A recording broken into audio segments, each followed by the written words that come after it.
test, test. Hey, 1 2 1 2. Hey, check, check, check. 1 2 1 2. I don't know what you're plugged into. What do you? Okay, we're not hearing you, and we should.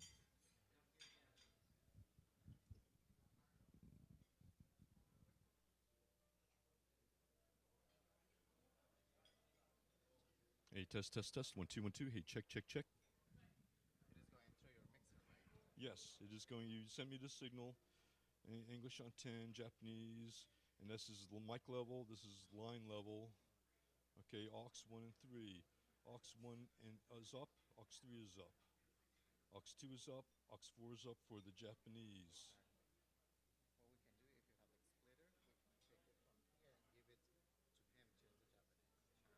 No, I don't have that. We have like 4 minutes now to wire people up on stage. Hey, check, check, check. 1 2 1 2. Test, test, test. 1 2 1 2. Check, check. 1 2 1 2.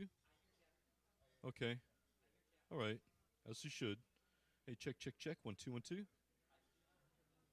We do not hear. We do not hear English, Oscar. Into English. Into English. Can you hear? Into English. 1 2 3.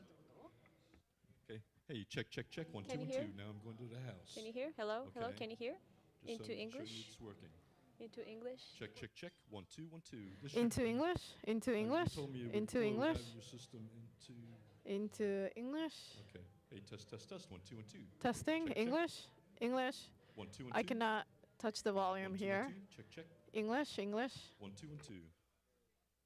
1 2 1 2. Hey, check, check, check. English. English. Into English. check, This check. is translation 1 2 1 into 2. English. Can you English hear? only? Can you hear me? Yeah, I can bring that up a bit. Can you hear? Hey, test, test, test. 1 2 1 2. Into English. Can you hear? Can you hear? Test. Mic test. Mic test. Mic test. 1 2 3 4 5. 1 2 3 4 5. Mic test. Can you hear? Is the volume increasing? I hope the volume is increasing, and I hope that you can hear me clearly. I hope you can hear me clearly. Can you not?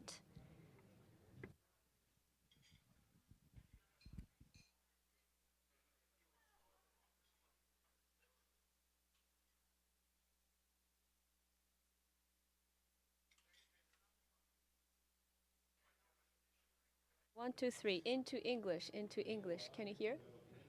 Yeah. English. Into English. This is into English. Can you hear? Into English. 1 2 3. Mic test. Mic test. I hope the volume is going up, up, up. Hopefully this is going up, up. Let's see if it's this is gonna work. Let's hope this is gonna work. We have 3 more minutes to go. Mic test. Mic test. Can you hear? English testing? Microphone? Okay.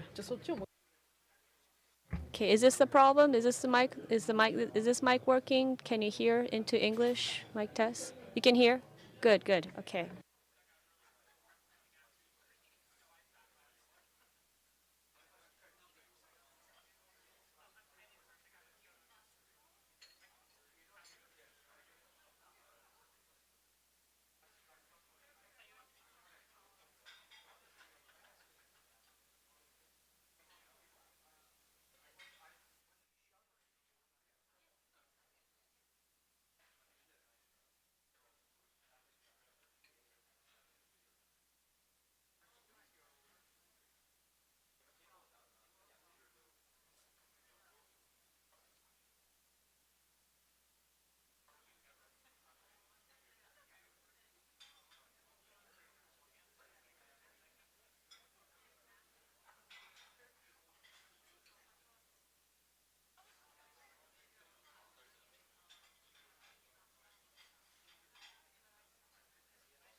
actually, yeah, that would be helpful. Thank you. Yes.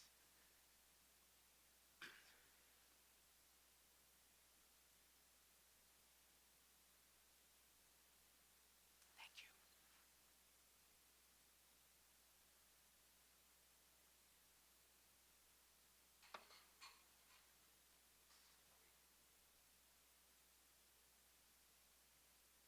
Am I going forward? Right. Right. I'm trying to get to the first slide. We're not in. That's the first slide. Oh, I'm sorry. Oh, it's like a loop that goes. Okay.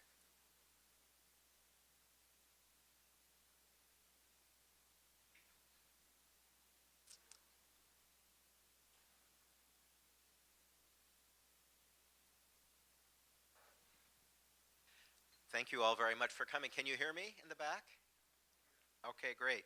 My name is Jim Zumwalt. I'm the Chief Executive Officer of Sasakawa USA, and I want to welcome you all for coming here today. Thank you very much. One administrative announcement, we do have simultaneous interpreting in Japanese and English. So for those of you who would like to use that, channel 1 is English and channel 2 is Japanese. So if you'd like to, if you want to use your earphones, please do.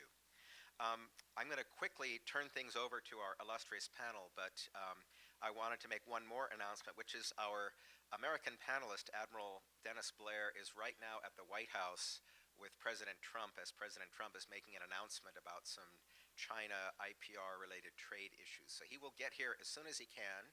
And in true basketball fashion, I'm kind of the sixth man who might be stepping in to fill in if he doesn't get here in time for his part of the exercise. But I did want to first just remind or tell everyone, you know, this was something, a project that we did with our partners, Sasakawa Peace Foundation Japan, and I did want to thank Junko Chano, the executive director of Sasakawa, if you could raise your hand, who are a great partner, and they were the ones who hosted the event in Tokyo. It was the first time we'd done a tabletop exercise in Tokyo. And the outcome was a report called Testing Trilateral US-Japan and US-ROK Responses to North Korean Provocations. And those commas are important. There were three things we were testing. One was the US-Japan-Korea relationship, trilateral, and then our two alliances. So there were three sets of tests that were done. But now, without further ado, let me introduce our panelists, and then I will turn things over to Katrina, who will get things started for us. First, we have as our moderator Katrina Manson, who's the U.S. Foreign Policy and Defense Correspondent for the Financial Times. She's based here in Washington, D.C., and she covers, among other things, she's very busy, the Pentagon, the State Department, the National Security Council, the intelligence agencies. So she's traveling around a lot, I think. And she reports regularly on North Korea, which is why we asked her to come here today. She did travel with Secretary Mathis last year to the Korean Peninsula and visited the DMZ. She does a lot of other reporting, but I'll focus on the North Korea piece. And then we have soon to come Admiral Dennis Blair, who's the chairman of the board of Sasakawa USA. He joined the foundation in 2014, and previously his career, he was the Director for National Intelligence for President Obama. He was the commander of U.S. Forces Pacific in Honolulu, had a long career with the U.S. Navy, and did serve in Japan as a young naval officer. The person from the Japanese team for our TTX is Vice Admiral Masanori Yoshida. He graduated from the National Defense Academy and joined the Maritime Self-Defense Forces in 1979. He was the commanding officer of the Iwase, the commander of the Escort Division 2, a lot of other command assignments, but also he was a defense attaché to the United States here in Washington. And now he is the Vice President for International Security Affairs for Sojitsu Corporation here in Washington. And then representing the Korean team, we have Lieutenant General Ibum Chun, who is a former visiting fellow for the Center for East Asian Policy Studies at the Brookings Institute. He was commissioned as an infantry officer in 1981 and served a long career in the Republic of Korea Army. In 2013, he became the Deputy Chief of Staff for the ROK US Combined Forces Command, and he also was a senior member of the United Nations Military Armistice Committee. In 2013, he was promoted to Lieutenant General and was assigned to the commander of the ROK Special Warfare Command. So without further ado, let me turn things over to Katrina. And I'm going to stay up here in case Admiral Blair doesn't get here, and I need to pitch in when it's time. So thank you very much, Katrina. Well, thank you very much for that introduction and for having me, and welcome to our guests. It's great to be here. I think many of you have been eagerly awaiting the results of this tabletop exercise. As I'm sure many of you know, it took place last month. It was 3 days, and it involved something like 50 people. Now, many of these people, I think about a third, have performed these roles, these decision-making roles, in real life in the past. So it was a very esteemed group of decision makers. The results of this have been briefed up to cabinet level in all 3 countries. And so it's not just a sort of bubble experiment. This is something that could have real life implications. And I think it's also important to know that it was done under Chatham House rules. So we don't know the people who participated, but we do know the results of what they came to, and our 2 guests were both part of the teams. And since Admiral Blair is not yet here, I will call upon Ambassador Zumwalt to present for the control side and for the overall findings. Admiral Blair was representing not the US in this case. He was the architect of the game, but he actually represented the control group, North Korea, Russia, China, UN, rest of the world. Thank you very much. So now I'm Admiral Blair, and luckily he left me some very extensive notes, so that's very good. But I just briefly, our mission at Sasakawa USA is to strengthen US-Japan relations. And I don't think there's any more serious issue confronting the United States and Japan right now than North Korea. So we thought it was very appropriate that we organize a tabletop exercise designed to look at how the United States and Japan and Korea would respond to various kinds of activities that North Korea might engage in. So we wanted to look at things like what is the impact of the development of North Korea's long-range missiles, its nuclear weapons. And one of the key points that we wanted to test out was, in the past, the thinking in the United States is that the front of any conflict would be on the Korean Peninsula, and Japan is the safe place in the rear from which we can stage operations. And with the development of North Korean medium-range missiles, of course, that's no longer the case. The United States really needs to look at this region as one front and one potential battle space. We can't really be looking at these as 2 separate issues because of things there. So, and North Korea, makes this kind of explicit. So essentially, because the security situation has fundamentally shifted in Northeast Asia, we need to really look at the United States and Japan as a unified set and the problems that we have to deal with. And so that's why we invited our friends from the Republic of Korea to participate in this exercise as well. So the first, so let me now go into the scenario we had for.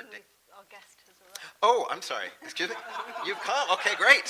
So I can now turn things over. You need to get mic'd up, though. Okay. I'm sorry. I was so focused on talking. I didn't. Your timing is impeccable. I just got through the introduction, and now I'll turn things over to Admiral Blair, who will be much more more eloquent than I was. Except you need your control for the slides. Okay. Thank you. Thank you all very much. Thank you. Well, I apologize for being a little late. The president sends his regards, and but I was over there for a very important signing of a executive order on protecting American intellectual property, something that Japan and the United States need to work on as well as Europe. But anyway, let me turn to the tabletop exercise. So we have the first slide there, I think. So. Run one. Oh, the run. Okay, yeah. So we've had the introduction as to why we held it and all, but this. Oh, we lost it. Well, let me talk while we're getting back there. The scenario of the first day was an unexpected event that would bring together the armed forces of the Republic of Korea, Japan, and the United States in the same area, dealing with a situation that was a surprise to all of them, as well as to North Korea. In this case, it was the situation on our game was 3 boats full of refugees leaving the coast of North Korea, headed for Japan. With them was a Korean American with a satellite phone, and he was talking to CNN, saying that we're trying to get away from North Korea. North Koreans are chasing us, and we need to be rescued. That was the problem given to each of the 3 national teams. Quite independently, each team decided that those refugees should be protected, and they immediately came together in a very unique trilateral meeting that included their ministers of foreign affairs, their ministers of defense, and the chiefs of their defense staffs to decide how to do that. And all 3 countries reinforced their forces on the scene. They figured out how the tactical interactions would work. And by the time the North Korean ships and airplanes arrived, they were confronting a much superior force, and the North Korean forces did not carry out the orders they'd been given, which were to take the refugees and bring them back to North Korea. However, before the North Korean forces turned back, they took a couple of parting shots at both the refugees and the escorting Japanese and Republic of Korea vessels, caused some damage. As they went away, they were in turn shot down, the airplanes by American fighters, sunk, the frigates, the North Korean frigates by American fighters, all done in coordination with the permission and with the agreement of all three countries. And then North Korea went back and figured out some other way to start provocations. So that was the initial response, and this is what happened. So that was the first day. The second day was a scenario of deliberate provocations and escalating provocations by the North Koreans in order to gain political advantage from the 3 countries they confronted.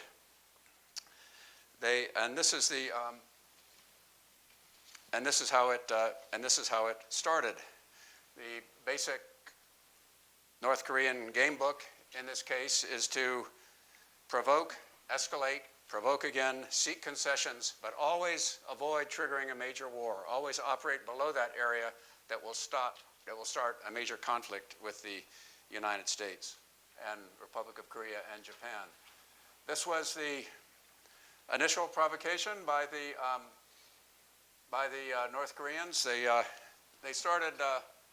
It's so hard to see. Yeah, they did attacks like the Chun incident of about 8 years ago, sinking both a Japanese Coast Guard ship and not sinking, but damaging a Japanese Coast Guard ship and a Republic of Korea Coast Guard ship. The 3 countries again consulted, and they began deploying their anti-submarine warfare forces to hunt and kill North Korean submarines. And the Japanese were very much a part of this reaction, an equal partner with the United States and the Republic of Korea. There's a flurry of diplomatic action, doesn't go any place, and North Korea decides to up the ante. They fired missile salvos of 4 missiles at U.S. bases in Japan and at U.S. bases in Korea. Some of these missiles were intercepted in the game. Others of them got through and killed both American military and civilian personnel and Japanese and Korean personnel. All 3 countries decided that these attacks had to be met with a strong response. And here's what the response was. A very strong attack by Republic of Korea forces and by American forces escorted by Japanese self-defense forces under the collective self-defense doctrine to further damage the missile capabilities of North Korea. In the final move of the game, the DPRK escalated even further by firing a nuclear missile at the uninhabited Japanese island of Okunitoro Shima in the Philippine Sea. Now, we stopped the game at that point and asked the national teams for a discussion of how they might respond, what the pros and cons, what the ramifications and considerations were of response to a nuclear attack. So now we're going to turn to the insights and recommendations that we all gained from the game. And I will start with the insights and recommendations that are the American point of view, and then we'll turn to Admiral Yoshida and to General Chun. I mentioned, I think, that I was the director of the control team, and it was my responsibility to play the role of North Korea. And the most important insight was that if North Korea's primary adversaries react in an aggressive way, in a coordinated way, to North Korean provocations, then North Korea loses. It gains no military or political concessions from the other three countries, and it comes out the loser on the tactical level. Even when North Korea used a nuclear weapon in a way that did not trigger instant American retaliation, it was unable to shake the resolve of its three adversaries. It did not gain any political concessions. My second insight was that the Japan of 2018 is very different from the Japan of, say, 2010. At that time, and back when I was the Commander-in-Chief of the Pacific Command, provocations only affected the Republic of Korea, US forces there, and Japan basically did not play a role. In 2018, following the new security legislation, which Japan passed in 2015, Japan was much more of an active partner in a military response to North Korea. It was treated as a strong partner by both the American and the Republic of Korea teams. And my third point, and this is a recommendation to my own country, we need to continue to evolve the command relationships, the American command relationships in Northeast Asia. The legacy chains of command in both theaters run from Washington to Seoul, and then from Washington to Hawaii, through Pacific Command to Japan. And the provocations now, the ones that we played in the TTX, cut across both the geographic boundaries that we have established and the levels of conflict within that region. So what happened in the TTX was that these retired, experienced officers and officials who were playing the roles of Commander Combined Forces Command, Commander Pacific Command, Chairman of the Joint Chiefs of Staff, they all consulted with each other and with the allied commanders that they had contact with at every stage of the game development. They brought integrated joint operations, joint military options to the American National Security Council staff, which approved the options, and then they were brought by the American team to this 2+2+2 trilateral meeting in which all countries agreed on the full responses, including military actions.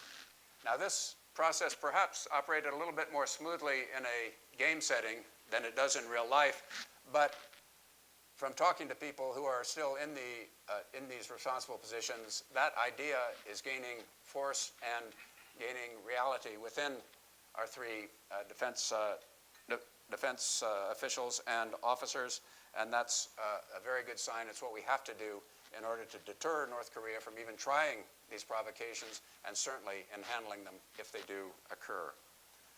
So let me now turn for their observations to Admiral Yoshida, who in this exercise played the role of the leader of the Japanese Maritime Self-Defense Forces, and General Chun, who played the role of the chairman of the Republic of Korea Joint Chiefs of Staff.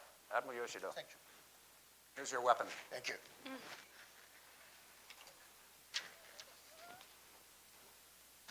Thank you, Admiral Blair. So my comment will be Japanese. Please headset and channel 1. お願いします. Okay, let's begin.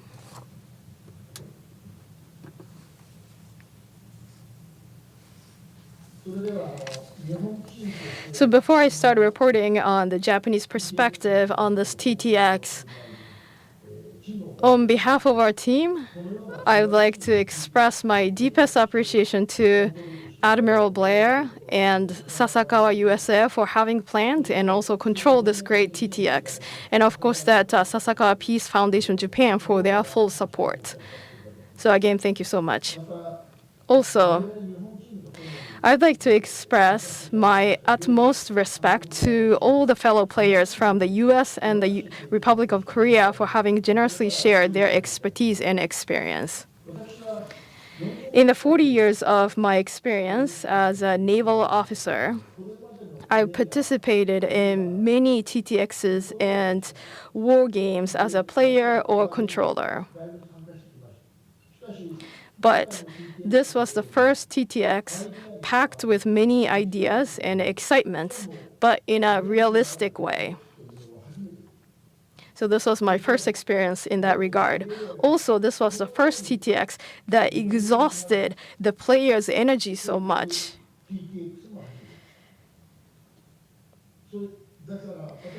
So far, I've participated in 2 TTXs hosted by SPF USA, but with all due respect, I would have to say no to the third one.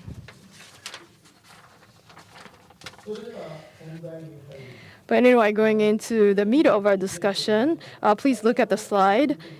And this is a summary of our perspective. A summary of the scenarios and also progressions have been reported by Admiral Blair today. And of course, the players did not know the scenarios until the game started. So the night before we checked into the hotel, we received the game book the night before of the TTX for the first time. The game book provided background information, but rarely mentioned the scenarios themselves.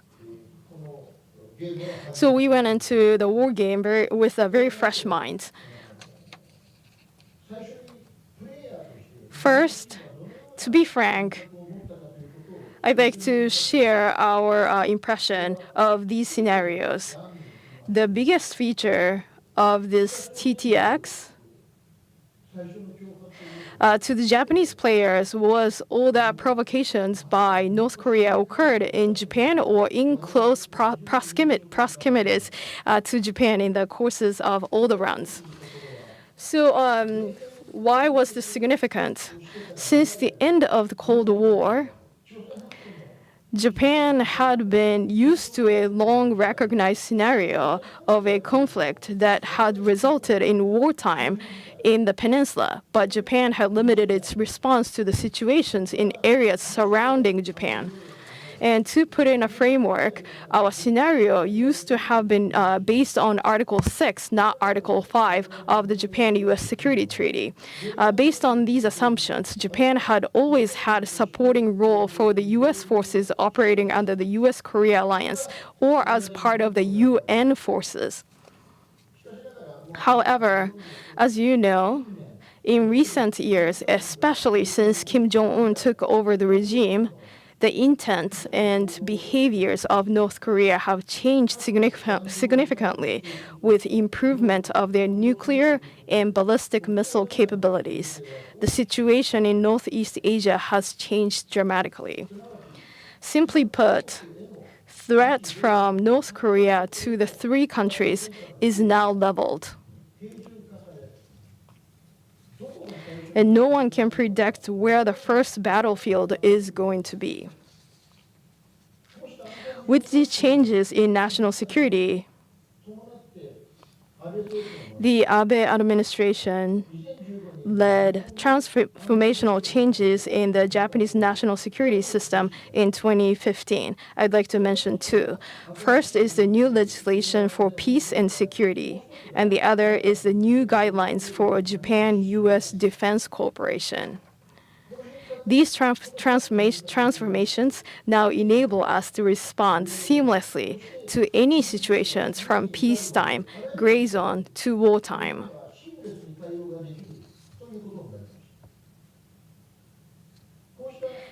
The legal and framework changes in Japan-US Defense Cooperation played out effectively in the crafty TTX scenarios.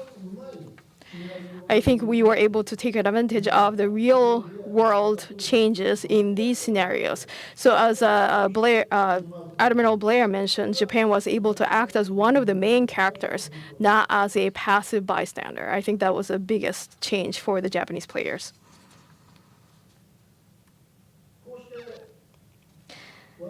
In the environment of this TTX, because Japan took a proactive role as a main character, we were able to maintain good relationships with all the knowledgeable and experienced players, while Japan was able to have full insight into the intent, intelligence, and operational plans by the US and the ROK at appropriate times through face-to-face coordination and discussions among the three countries.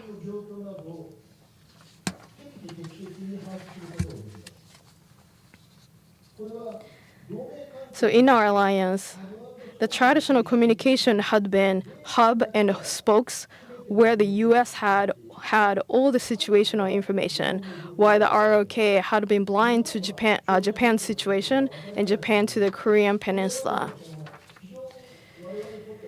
So those were definite frustrations for us. However, this had resolved in this new framework. And so in a simple sentence, we were not left in the dark any longer.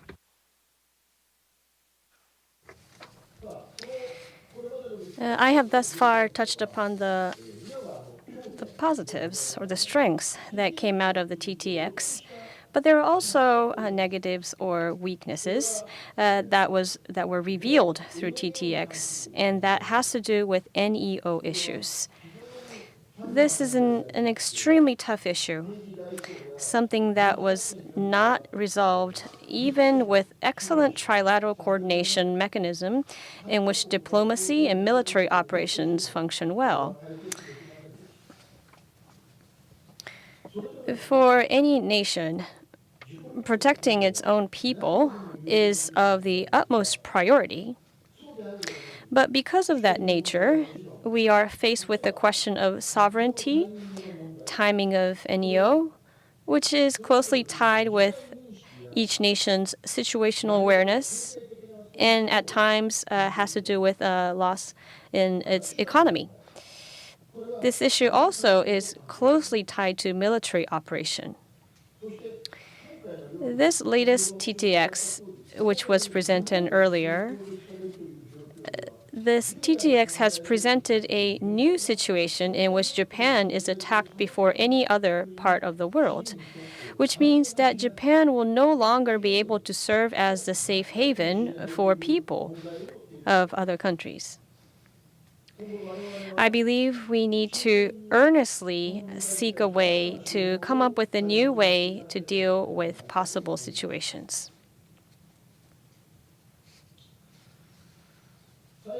And lastly, I'd like to touch upon how we could apply the valuable lessons learned via TTX in the real world. The SPF USA report will probably detail this idea in its recommendation.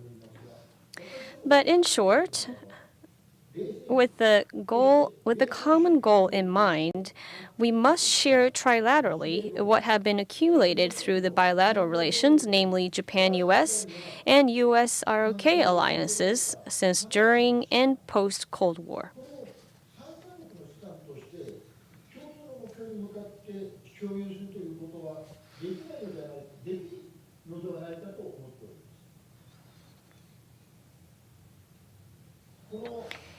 And now, specifically speaking, please do allow me to share with you, based on my own experience in cooperating with Navy overseas, is if you can look at the slide. On the right-hand side of this slide is what I presented after being invited by the Korean Navy Chief of Staff at the symposium hosted by the ROK Navy. And I also presented the same slides at the trilateral, namely Japan, US, and South Korea trilateral conference in DC, which was held on a later date. And both symposiums focused on the same issue, which was maritime stability. And this was really has to do with in view of its security landscape at that time. And I'd like to give you the shorter version of the presentation that I gave.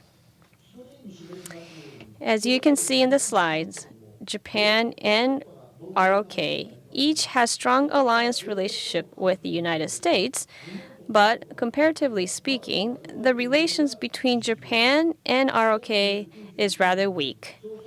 We started joint search and rescue exercise in 1999, but even 20 years later, the exercises are still limited to rather elementary tactical aspects. Our scope of cooperation has expanded to anti-piracy activities in the Gulf of Aden, but I believe what we really must be doing more is to proactively tackle with more heavyweight issues in the region, including PSI or MDA, Maritime Domain Awareness, and BMD. And we also must expand our geographical coverage, namely by expanding along SLOK of both nations to make use of what we have accomplished in the Middle East. In order to accomplish this idea, we must first achieve stability of SLOK. This is what I presented at the presentation. Now, let me go back to the recent TTX. The TTX focused on the trilateral responses to possible North Korea's provocation. For example, when we set our common Navy goals as to have an appropriate responses to North Korea's provocative action, just as Admiral Blair has explained, we found that ASW that had been cultivated through Japan-US alliance was a valuable asset that can be shared by the JMSDF. In terms of repeated submarine attacks and other provocative actions by North Korea, and this was something that was described in the TTX. And this ASWA asset can be applied in the real world in terms of responding to North Korea's submarine with ballistic missile capability.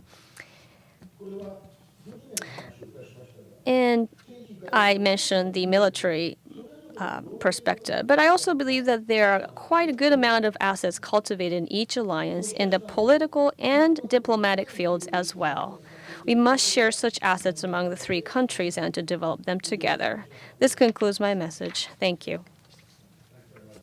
General Chun. それではチャン中将にお願いし Disadvantage of being the last guy to speak is that you're the last guy to speak. But the advantage is that the people before you cover about 70% of what you wanted to say. And in this case, I think the two admirals covered about 90%, so it only leaves me 10%, which is good news. So I just want to say that the Korea team consisted of two senior former government officials, one very senior Korean government official, and one academic, that was from the civilian side, and two general officers, and one flag officer, and one 06 colonel. The reason that I explained this composition to you is to explain that we had a very good team. And I think Sasakawa USA should take great credit in being able to form such a team where it was a good example of the present day realities in Korea, where there's a lot of diverse views, and this was well represented during this TTX. The second point that I would like to make is that although this team represented reality, it represented reality in another way. That was that the team was quite unfamiliar with the concept of TTX. So they were quite unprepared for what was to come. And I think that kind of anticipation brought a lot of more challenges than you would normally see in other settings. Secondly, the team was unfamiliar with having a trilateral relationship. Now, the Koreans were very familiar, especially the military people, with working with Americans. We had same language, same terminology, which is very, very important, and same procedures. We quickly found out that in order to talk to our close neighbor, the Japanese, we desperately needed our American friends because they were the only ones that we could really talk to on a secure manner and in a language, not just in a linguistic form, but the terminologies that we could share without any misunderstanding.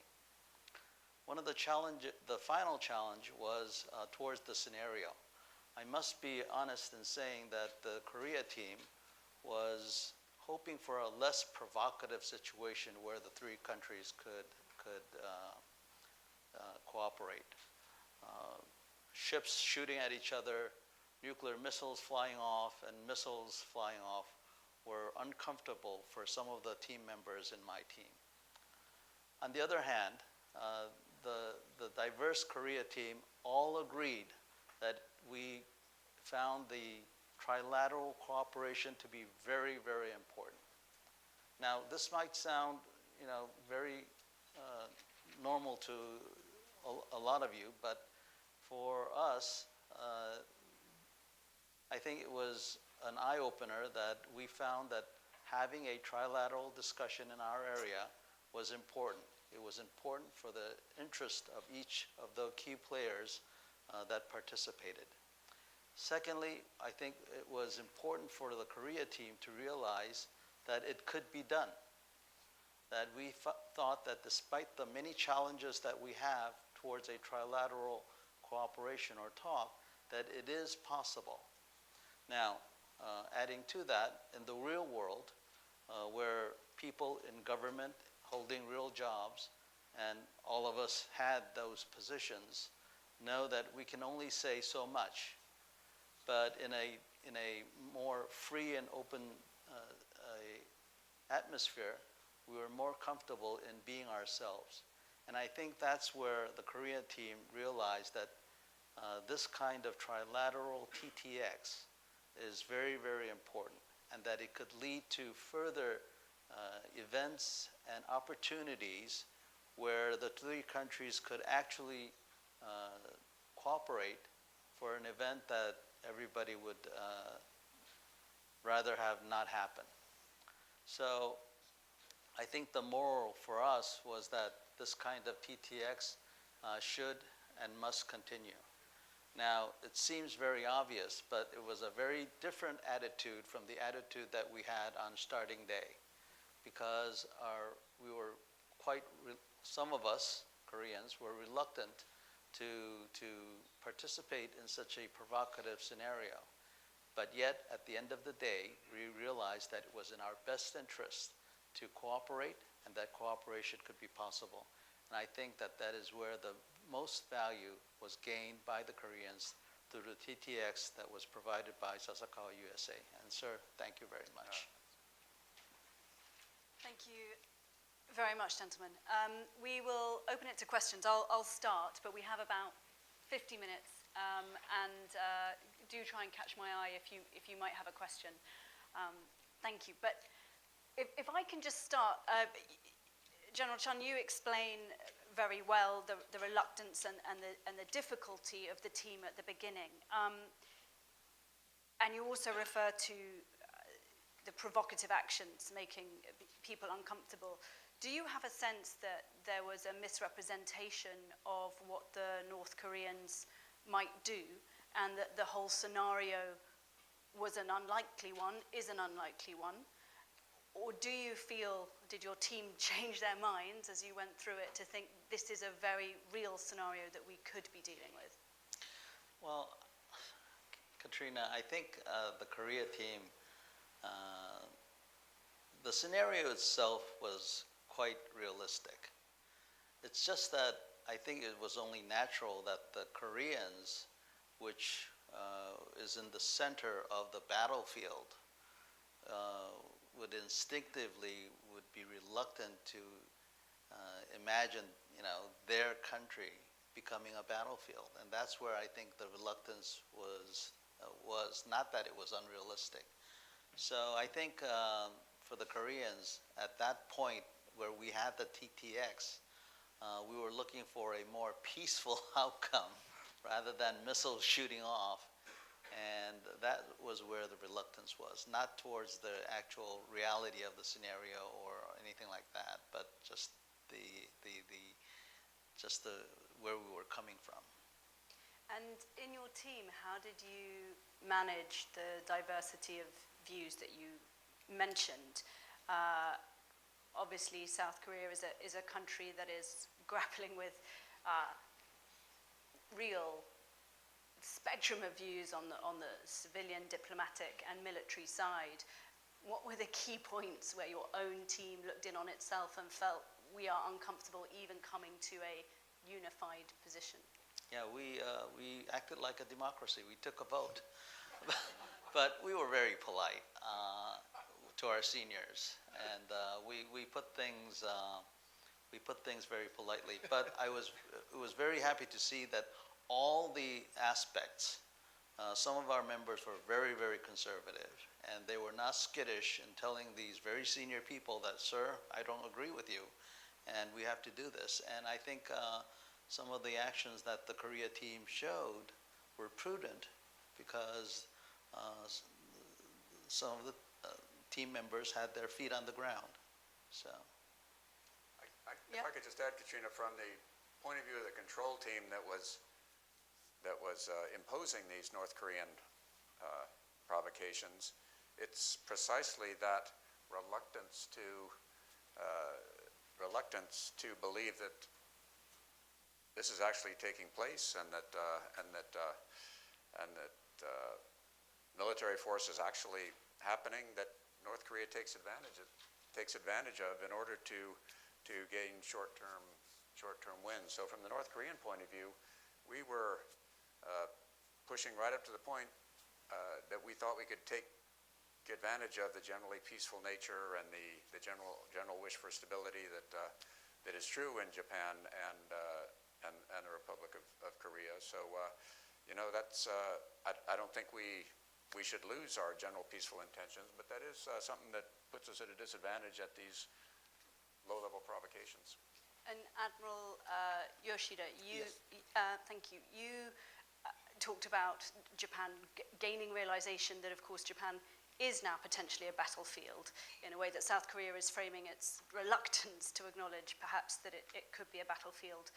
How did you find your efforts to push for a realization that you were just as much, as it were, in the firing line as South Korea? How were they understood by the other team, by the South Koreans specifically? And did you feel your voice was heard?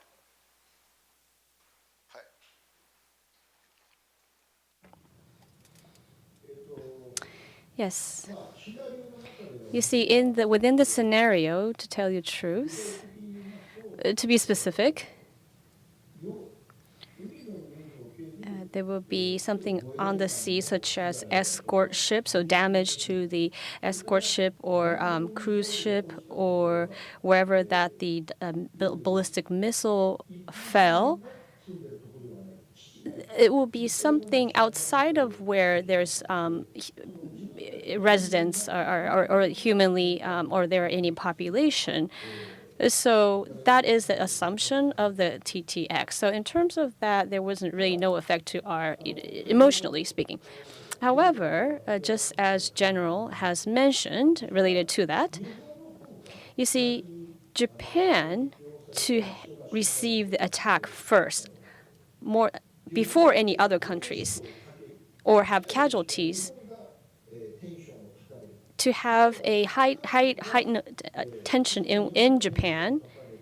And so in response to that, if whether ROK or United States will, if they conduct any retaliatory action against that attack, then the damage, another retaliatory action from North Korea will be geared towards Korea, South Korea. So there was a really gap between, South Korea not really wanting to face that. and that was really the awareness that that we first learned. And then there was a 38-degree line, just as General has mentioned before. But you see, there's a country that may be turned into a war zone, and there's also another country, such as Japan, who do not have to assume in a realistic sense that Japan will become a war zone. So there is a big difference in terms of the perspectives that we have. So this is something that we need to deal together. But I do think that within this TTX, we were able to deal with that difference in the perception rather well. Thank you. I mean, let's come to an area where there was clear discomfort, disagreement, evacuations. What were the pressures? Maybe we'll start with you, Admiral Blair. Where did you see the real problem over evacuations, and where was there simply not a policy, and how would you hope to navigate this? I think there are two levels of problem with non-combatant evacuation operations. One was the sheer logistic challenge. 250,000 Americans, 50,000 Japanese, plus or minus, road, rail, air, ferries. It's a big personnel movement that affects Korea's transportation system while it is dealing with a lot of other things. So that's one set of problems. But I think the political problems are that non-combatant evacuations signal that outside countries are taking very, very seriously the outbreak of war. And so that has two effects in the country that, as General Chun said, will be the site of that war. Number one is the spectacle of foreigners leaving and saying, so long, it's getting dangerous here, I'm out of here, is not a very reassuring if you're a South Korean. And the second one is a consideration that perhaps North Korea will calculate that the United States is clearing the decks in order to strike North Korea with our citizens a lot safer than they were. And that could in the thinking of some, escalate the situation to start a war that perhaps North Korea didn't intend. So those were the two sets of problems that the teams are wrestling with. For a solution, for a recommendation on how to do it better, we had a couple of ideas which we've briefed back to our governments. The first one is, right now, non-combatant evacuation is it's a big switch. It's either on or it's off. You either start it or you don't. In fact, there can be intermediate steps that are taken, which are prudent steps that don't signal that an entire evacuation is going on. The second one, I think, is to include Republic of Korea in evacuation planning that Korea itself might want to do. Korea would have citizens that it would like to move out of a high probability combat zone, elderly, young, sick, and so on. And I think that as allies, we ought to think about how as tensions rise, putting vulnerable Korean citizens out of danger should also be included. And this, I think, will make it not just allies leaving when things get tough, but will be a more sensible action supported by all. So that was why it was tough, and those are our ideas for making it better. So General Chun, it clearly comes to you. This on or off switch. So to some, evacuation is a de-escalatory move because it signals to North Korea that things are getting serious and let's calm things down. To others, it's incendiary. Where's your team on that? And what do you make of this plan for evacuating some of your own people, and what kind of numbers are involved in that? Yeah, I think Admiral Blair outlined what the issue and the problem, as well as what might be a potential solution might be. I just want to make clear that the reluctance, if there is one, by the Koreans is not because, it's because it is not an off and off switch. So it's more like a fluorescent light bulb. You switch it on, and it takes a few minutes for that thing to get to the brightness that you want.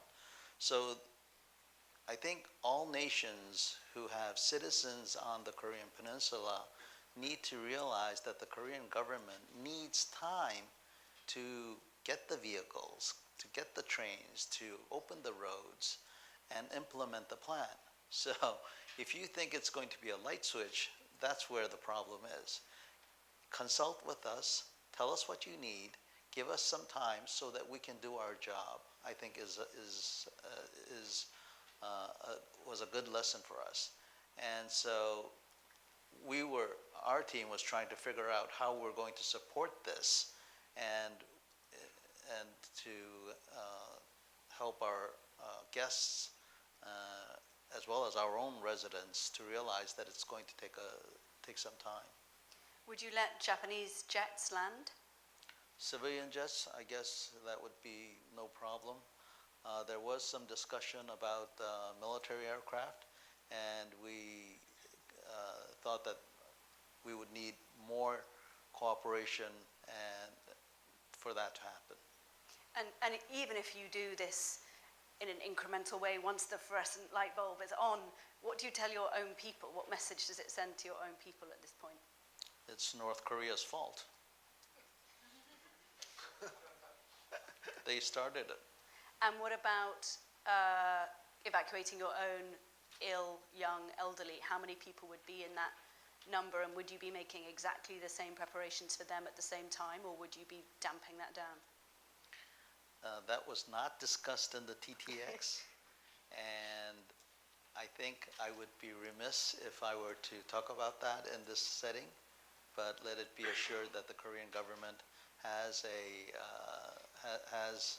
thought of this very fundamental issue.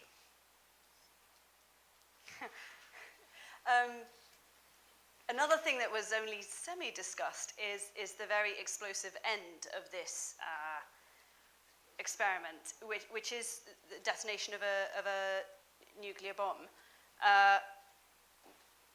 You mentioned the discomfort about how provocative it became. What was the reaction of the team to that, and were there any initial conclusions drawn as to what the next steps would be? Because obviously we're all left at a very tantalizing moment after this, the end of the war game. So although it was a detonation against Japanese territory, there was unanimous agreement, even within our own diverse group, that the South Koreans would not allow the North Koreans to conduct such provocative actions, and we would counter in the same manner and magnitude. Admiral Yoshida, can I ask your response to that?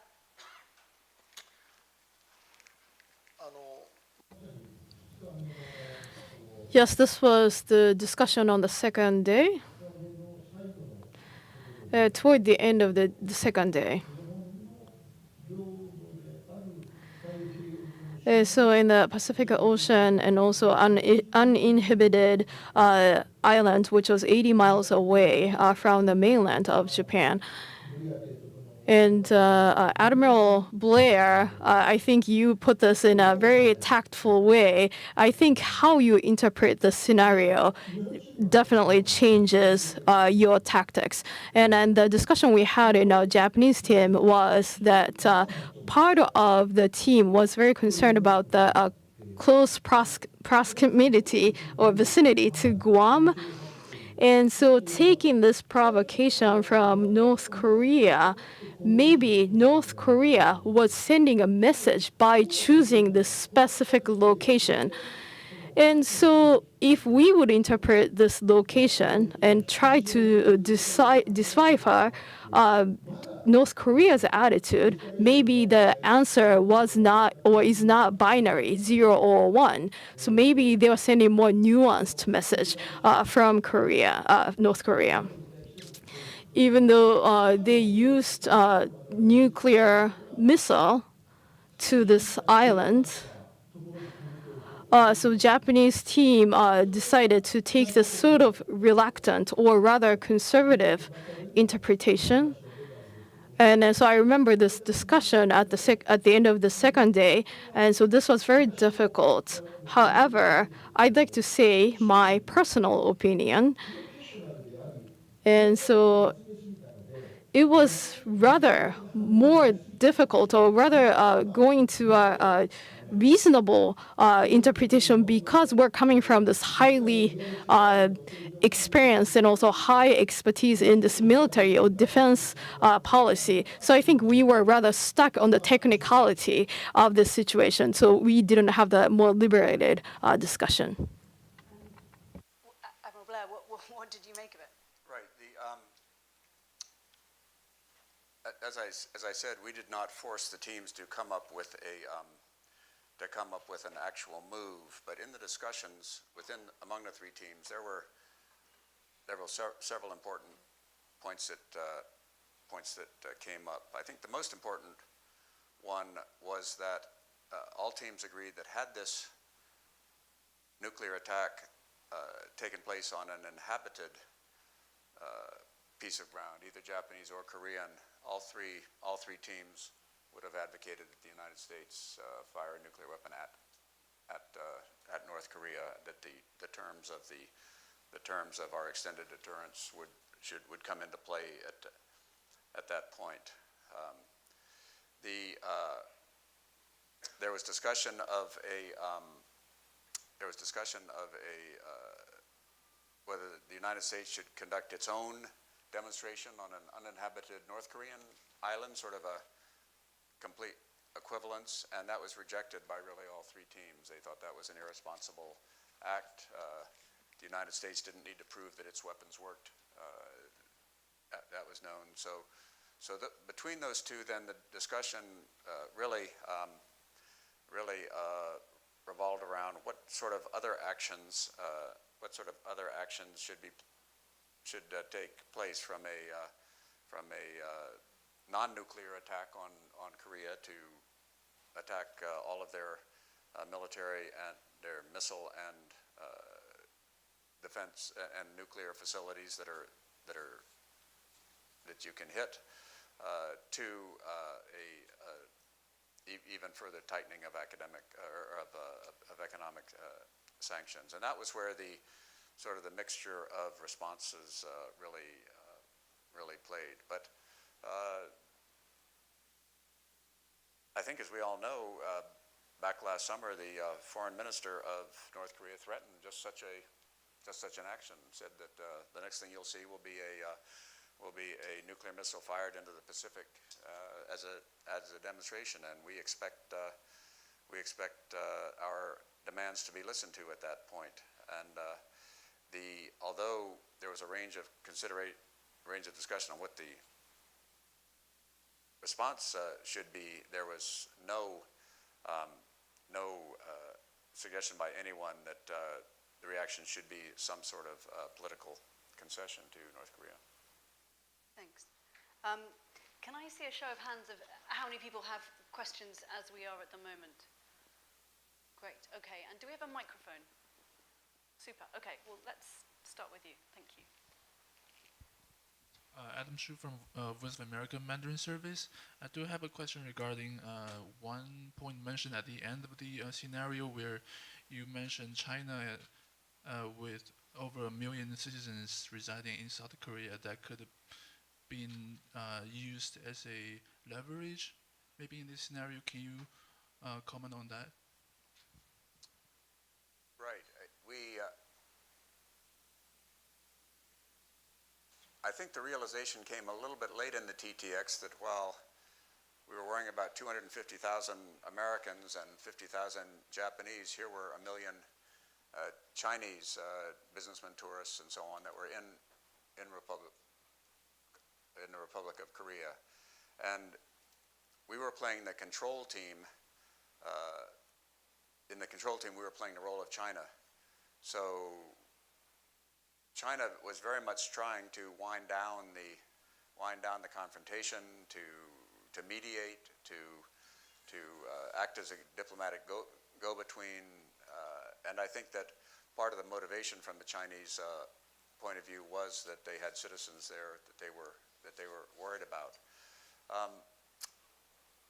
But I think that we did probably in the game did not give a sharp enough edge to the Chinese concern that would have been true at that time. I think that the Chinese are of course generally believe that conflict on the Korean Peninsula is a bad thing for them, but this extra dimension of being something that could kill a large number of Chinese citizens was not something that we explicitly focused on, and I think we should in thinking about this in the future and in talking with China, frankly. Anything to add from either of you on that? Well, we Koreans, of course, knew about this long before. And for us, our view is that as long as we do have 1 million Chinese, that the North Koreans would be quite reluctant to attack. So, from our point of view, I think it would be that inviting the Chinese to stay as long as they wish is in our best interest. Would have been our view. Yeah, I see a question from the report author himself. Thank you. I'm not sure if this is a question or not. Mike McDevitt is my name. My name's on the report, and I would just say that I was not a player in the TTX, but I was roaming the floor, observing what was going on and taking notes. So, and then I was held in captivity in the Okura Hotel and not allowed to leave until I finished writing it. So, I'm joking. But on the nuclear detonation issue, the game deliberately ended there. And there was discussion, but not actual gameplay. But the one thing I think that everybody in the room here probably would appreciate is there would be a huge international outcry. The UN would be going crazy. Would the Chinese and the Russians, what would their reaction be if North Korea actually set off an airburst? Although it didn't kill anybody in the game, it was nonetheless an airburst. And so all of those sorts of things are kind of left for maybe the next iteration of a game. And so it's important to, I just want to emphasize that it wasn't neglected. And another thing that it would be interesting to get some feedback from the panel on is there's been quite a lot in the US press over the past few months now with regard to North Korean nuclear weapons and what have you, that somehow possession of a nuclear weapon would make North Korea bulletproof against any retaliation against a conventional provocation. Well, that hypothesis was tested in the game when they shot torpedoes at ships, they shot ballistic missiles, and the group, and this is where I'd be interested in hearing a reaction, the group talked about the danger involved, should we or should we not retaliate, but the bottom line was all three countries chose to retaliate, to participate in retaliatory actions. The Japanese didn't have anything to actually shoot, but they were along as part of the task force, whereas the South Koreans had something to shoot, and certainly the US did. And so it tested the hypothesis, and the group at least found that no, we would not be deterred from responding to conventional provocation. So if you could talk to us a little bit about how that played out, that would be helpful, I think. Yeah, so for us, for my team, I think it was unanimous that we are not afraid of being nuked by the North Koreans. Not only do we have a reliable, staunch ally, the United States, which has 100 times more nuclear warheads. But we have estimated that the North Korean nuclear deterrence is a deterrence for them, and it would not be a first strike weapon. So whatever local or tactical provocation that they incurred upon us, we would use our right to self-defense and react immediately and proportionately. So that was something that was nearly automatically set into our decision-making process.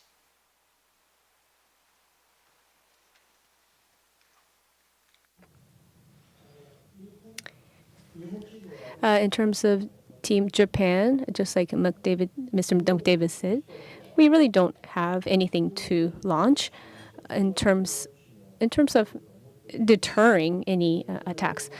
However, due to our recent change in our legislation, we are able to act together. For example, with United States, we will have a joint task force, and we will use our capabilities. And JASDF will work with U.S. Air Force and use their aircrafts. So, and of course, there will be expanded deterrence, is something that we, of course, talked about. But of course, in the past, we were not able to join in that concept. But due to the legislation change, we are now able to do so to some extent. And as far as how we can support the deterrence capability, so in other words, how to coordinate the capabilities that our three countries have, this is something that was at the focus of our discussion. I mean, I wasn't a part of the American team, but I observed their deliberations, and I believe the American team understood that the United States has escalation dominance, to use the term. If there were a nuclear exchange, it would be terrible for the United States, but it would be the end of the regime, end of the country for North Korea, and that therefore North Korean possession of a relatively smaller number of nuclear weapons should not stop retaliation against them for provocative behavior at lower levels. And so that was how they thought about it. Thank you. Questions from the floor? Yeah, over here on this table. Thank you.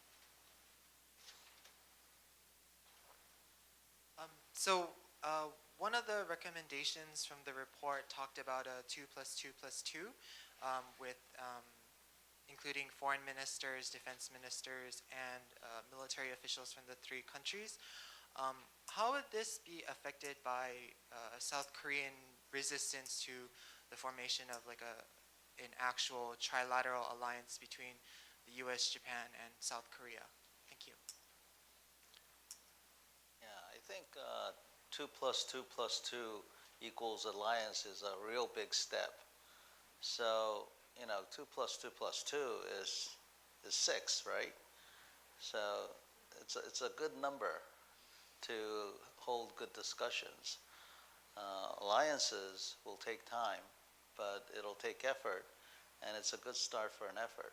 But to talk about an alliance at this stage is, I don't know if the word premature is the right word, but it's a little bit too early. So, but I think we realize that kind of cooperation is much needed and is in the best interest of all the participants, particularly in this kind of situation. And Admiral Yoshida, yeah.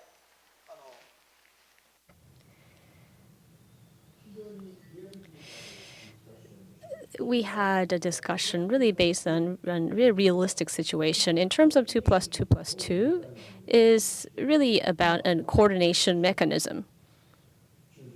And just as Lieutenant General Chun mentioned, yes, it is based on hypothesis.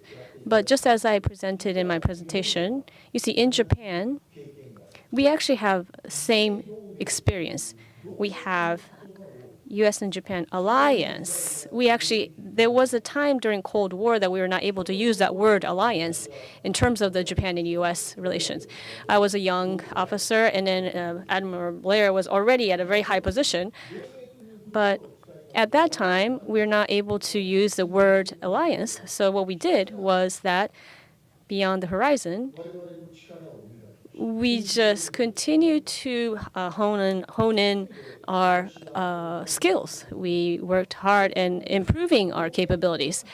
So what I'm trying to say is that even there are certainly things that we can do, even if we are not able to claim it as alliance. But there are a lot of other things that we can do in terms of accumulating assets in order to improve our capabilities. This is something that I learned. And I mean, let's take something less than alliance. Let's take trilateral exercises. We have exercises coming up, in 10 days' time. I understand last year when President Trump visited the region, there was a proposal for trilateral exercises that was rebuffed, and in fact they took place sort of in sequence, US, South Korea, US, Japan. How important is tightening the prospect of trilateral exercises? Does the US want an alliance? Right. I think we're all military people. Yes, the answer is it's better to plan together, exercise together, and that equals deterrence together. But that always has to take place within a political framework where other factors come into play. But the extent at which you allow other factors to slow down and to impede these military activities, you decrease the effectiveness of your response if something does happen, and you probably decrease the deterrence of it because the image that you project is less effective. Just a couple of things based on my history. The trilateral communication was easy in the bad old days because the United States simply decided what it wanted to do, and then it went and told Japan, this is what we're going to do, and went to Korea and said, this is what we're going to do, and that was how you did trilateral coordination. That was the old hub and spoke. This trilateral exercise in which we saw the country team players came to that meeting with a range of options, but they hadn't decided one course that they needed to convince everybody else. They would ask the other country what they wanted to do, and out of that came a coordinated response that was in which each country played different roles, but which was solid. And to me, that was new in terms of Northeast Asia U.S. command relations. So that was a very good thing. The second thing I'd say is that right now in real life, we're faced with responding to North Korean initiatives, right? The Olympic peace offensive, followed by offers to talk and so on.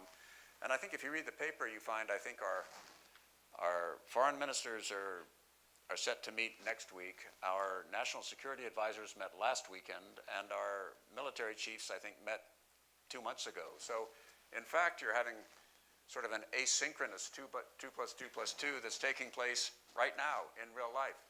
And because this is a primarily diplomatic, economic action, you have time for an asynchronous, let's schedule a meeting and then let's have another meeting. But when you have a crisis like the one that we talked about, you have to get your policy, your diplomatic, the military people together quickly and do that. So I'm hoping that what we're developing now in terms of this terms of sort of offset 2 + 2 + 2 meetings that we seem to be holding to deal with North Korea's latest gambits will set a framework that we could actually do it as we did in the exercise in real time when there's a time urgent situation facing all three of us. What about trilateral exercises? Can I put that to you? Do you think there's prospect of that? Is that something you want to see? Yeah. So like I said before, right now the Koreans are very comfortable talking to the Americans. The Koreans are very used to planning with Americans and executing operations with Americans. The Americans, I am sure, are comfortable with planning and executing operations with the Japanese. The situation that we had was that was not good enough. The situation that we had for this TTX had it where the three countries needed to cooperate, and in that scenario, that kind of bilateral relationship wasn't good enough. And I think just the fact that that was highlighted was very important, because all of the participants realized, gee whiz, we really need to be able to talk to each other better, and that was a very important lesson to us. And I think also it highlighted the fact that the United States plays a very critical role in the relationship of these three countries, because it is only the Americans that can get the three of us together. So I think that's the reality that we live in, and the value that the United States brings into the Northeast Asia region at this point. And it was all highlighted during this TTX. And Admiral Yoshida?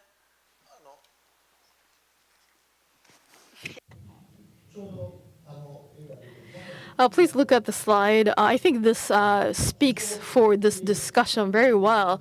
And then you can see this the lines between Korea and South Korea and Japan seem to be a little bit thinner than the relationships with the United States. And we're wanting to make these lines stronger between Japan and the Korea. However, we have to follow the political discussion as well. And then so unfortunately, with that political perspective, this line at the bottom between Japan and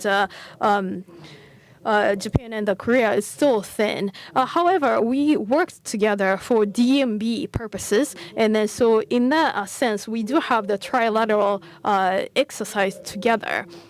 And learning from this scenario from the TTX, we may be able to do that as a strategic communication in the near future. And I think that's a possibility.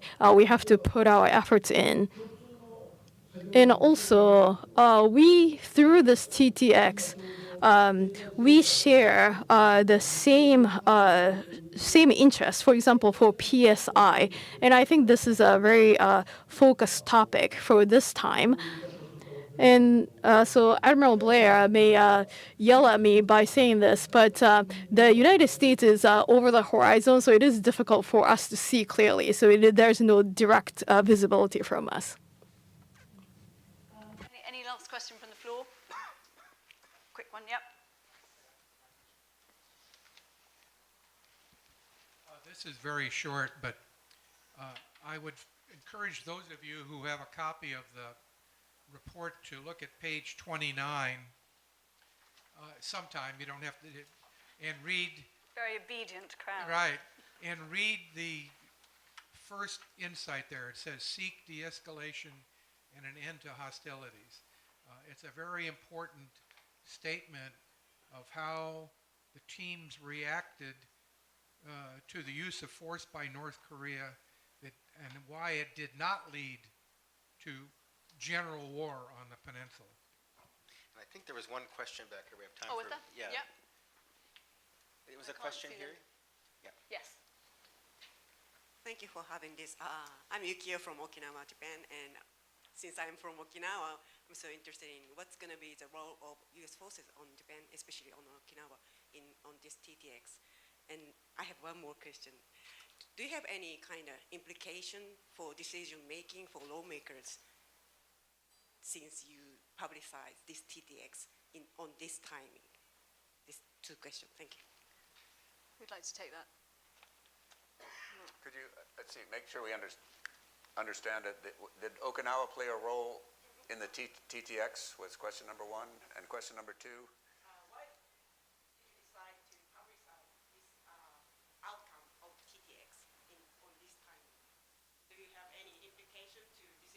factors of like Japanese government or U.S. government? The timing of the rollout. Oh yeah. The timing of the rollout was it took us this long to write the report and get it published. So it took us about a month to do that. So the second one is easy. On the first one, I can, from the American point of view, the American aircraft that were based in Okinawa were available to respond to this situation in the middle of the sea, just as American aircraft that were stationed in Misawa further north and Yokota to the south were. So the bases in Okinawa, from the American point of view, were just part of the options that could be used for reinforcing forces to deal with the situation. For the Japan point of view, I don't know if there was anything special about Okinawa in the exercise.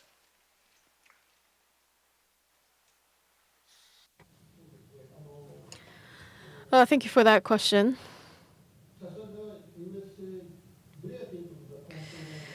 Admiral Blair controlled this first scenario.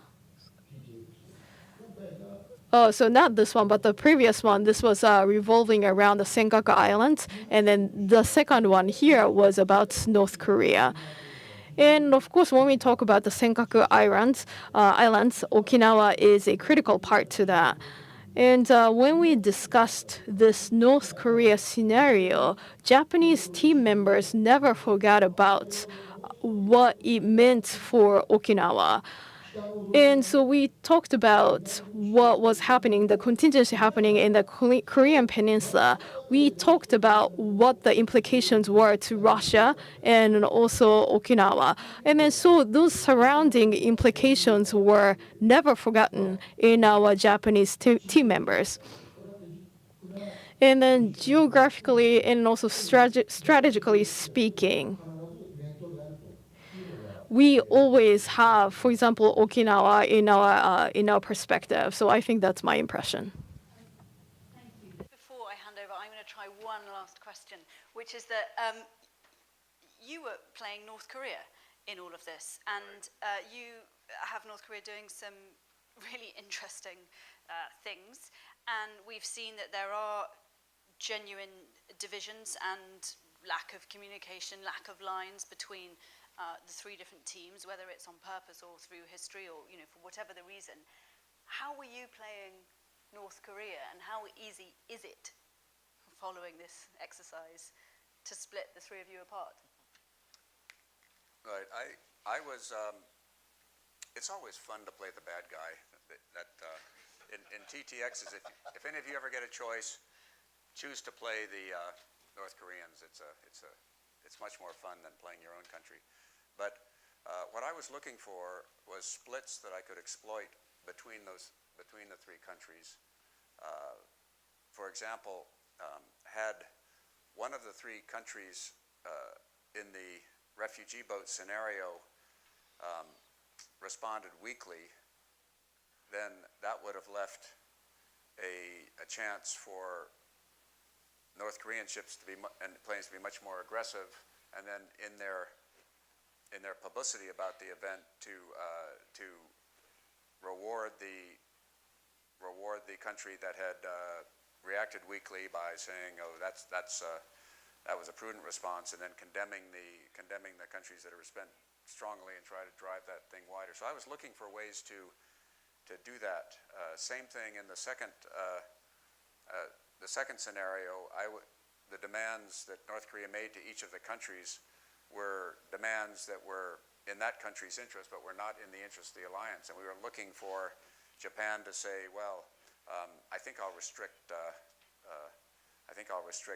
American use of our bases for this because it's dangerous for it's dangerous for Japanese citizens, or for the Koreans to make a similar statement, or for the Americans." And when I was unable, as a North Korean player, to find these differences in in response among the allies, I had really nowhere to go except to escalate, keep escalating. As long as they stayed together and as long as they didn't concede, then I basically had very few options as North Korea. So to me, that was the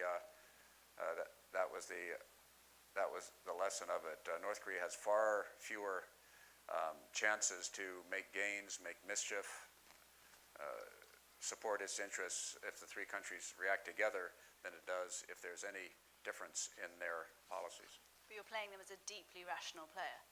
Yes, I was.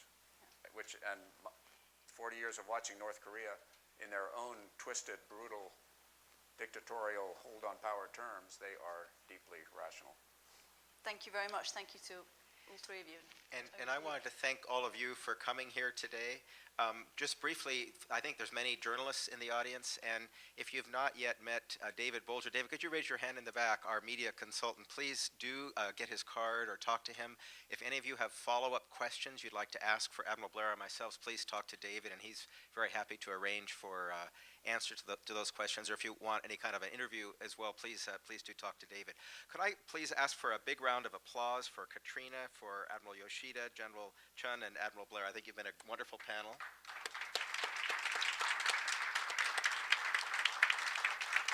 And finally, I wanted to thank you all for coming. If you're interested in additional copies of our report, they are available now on our website for a download as a PDF document. So please feel free to visit our website and download a few additional copies. Thank you so much for coming today. Thank you.